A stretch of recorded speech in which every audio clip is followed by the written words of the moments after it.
থেকে, বন্দী দশা থেকে মানুষদেরকে মুক্ত করে দেওয়া।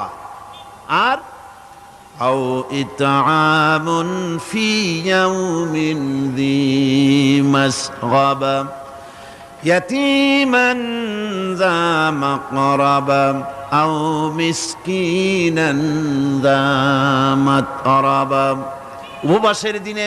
উপবাসের দিনে নিকটবর্তী এতিম দুঃখীকে খেতে দেওয়া, আর ধুলামলিন মিসকিন যারা আছে তাদেরকে খেতে দেওয়া, যাদের পেটে খাবার নাই ক্ষুধার দিনে খুঁজে খুঁজে তাদেরকে খাবার দেওয়া। এই সমস্ত কাজ যারা করবে আল্লাহ রাব্বুল আলামিন তাদের সম্পর্কে বলেছেন উলাইকা আসহাবুল মাইমানা। কিয়ামতের দিন এদের ডান হাতে আল্লাহ রাব্বুল আলামিন আমলনামা দান করবেন। জোরে কোন সুবহানাল্লাহ।